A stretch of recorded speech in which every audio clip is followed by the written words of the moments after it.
जय जिनेन्द्र दोस्तों। भगवान महावीर शासन जैनागम ग्रंथमाला उपासक दशाओं के हिंदी अनुवाद उपासक दशा के आज हम अंतिम पड़ाव यानी अंतिम एपिसोड में हैं, जहां हम अध्याय 9 के श्रावक नंदिनी पिता और अध्याय 10 के श्रावक लेयिका पिता के दोनों के बारे में जानेंगे। श्रावस्ती नगर, कौष्टक चैत्य, नंदिनी पिता गृहपति। वह 12 करोड़ हिरण्यों तथा 10-10 हजार गायों के 4 गोकुल का स्वामी था। वह श्रमण भगवान महावीर से श्रावक व्रत स्वीकार कर श्रमणोपासक हो गया। उसकी पत्नी अश्विनी भी श्रमणोपासिका बन गई। नंदिनी पिता को श्रावक व्रत पालते हुए 14 वर्ष बीत गए। एक दिन उसने सोचा, धर्म की आराधना में कुछ एक व्यापक्षेप आते हैं, व्यापार भी बड़ा है, कुटुंब यानी परिवार की देखभाल भी मुझे ही करनी पड़ती है। पारिवारिक, कौटुंबिक तथा सामाजिक समस्याएं भी आती है, उनके समाधान में भी मुझे समय लगाना पड़ता है और कभी कभी राजकाज में भी समय बीत जाता है। अब मेरा उत्तरदायित्व संभालने वाले मेरे पुत्र बड़े और निपुण हो गए हैं। मेरे लिए अब अच्छा यही है कि मैं सब कार्यों से उपरत होकर धर्म जागरिका में लग जाऊं, अपना हित संपादित करूं। उसका यह चिंतन घनीभूत हुआ। उसने अपना सारा दायित्व अपने बड़े पुत्र को सौंप दिया। अब वह एकांत में जाकर धर्म जागरिका करने लगा। उपासक की सारी प्रतिमाओं का पालन कर उसने विशिष्ट तप क्रम का अनुष्ठान संपन्न किया। पश्चात उसने समाधि मरण की तैयारी की और उसी में अपना जीवन लगा दिया। 1 मास का अनशन कर वह समाधि मरण को प्राप्त हुआ। यहाँ से मरकर वह अरुण गव नामक देवलोक में देव हुआ। वहां से च्युत होकर महाविदेह में सिद्ध होगा। और अब 10वां अध्याय, 10वें श्रावक लेयिका पिता की कहानी। श्रावस्ती नगर, कौष्टक चैत्य, लेयिका पिता गृहपति।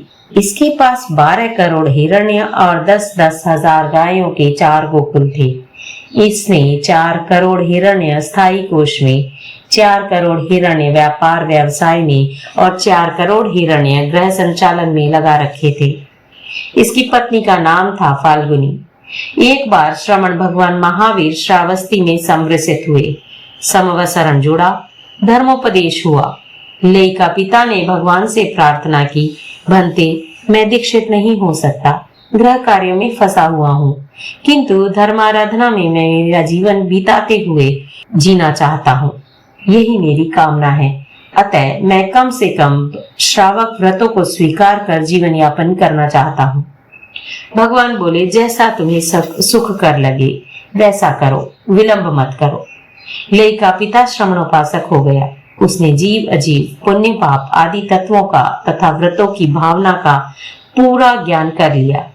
वह धर्म जागरिका में संलग्न हो गया। उसकी पत्नी फाल्गुनी भी श्रमणोपासिका हो गई। 14 वर्ष बीत गए। 15वें वर्ष में उसने अपना सारा दायित्व ज्येष्ठ पुत्र को सौंप दिया और एकांत में पौषधशाला में जाकर गर्भासन पर आसीन होकर धर्म प्रज्ञप्ति की आराधना करने लगा। उसने धीरे धीरे उपासक की 11 प्रतिमाओं की आराधना पूरी की। अनेक तपस्याएं कर उसने अपने शरीर को सुखा डाला। केवल कंकाल मात्र शेष रहा।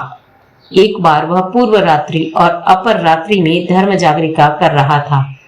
उसने सोचा, अभी मैं समर्थ हूँ, मेरे में उत्थान, कर्म, बल, वीर्य आदि है। मैं धर्माराधना में और अधिक लग सकता हूँ। यह अवसर मुझे विशेष रूप से प्राप्त है कि भगवान महावीर अभी विद्यमान है। उनका प्रताप कार्यरत है। मेरे में श्रद्धा है, धृति है, संवेग है। मुझे संलेखना पूर्वक अनशन कर लेना चाहिए। यह विचार दृढ़ हुआ। उसने 1 मास का अनशन किया। उस समय श्रमणोपासक हुए उसे 20 वर्ष बीत चुके थे। धार्मिक अध्यवसाय प्रवर्धमान थे। उन शुभ अध्यवसायों में उसकी मृत्यु हुई। वह समाधि मरण को प्राप्त कर अरुण कील नामक विमान में देव बना। गौतम ने भगवान से पूछा, भंते, वह लेयिका पिता उस देवलोक से च्युत होकर कहाँ उत्पन्न होगा? भगवान बोले, गौतम, वहां से च्युत होकर महाविदेह क्षेत्र में सिद्ध बुद्ध और मुक्त होगा। दोस्तों, देव गुरु और धर्म की कृपा से हमने उवासक दशाओं के 10 श्रावकों की कहानी आज संपन्न की। आपको हमारा ये प्रयास कैसा लग रहा है? अगर अच्छा लग रहा है तो हमें कमेंट बॉक्स पर लिखकर हमारा उत्साहवर्धन करें। हमारी प्लेलिस्ट में उत्तराध्ययन का हिंदी अनुवाद भी उपलब्ध है, उसका भी श्रवण लाभ आप कर सकते हैं। धन्यवाद।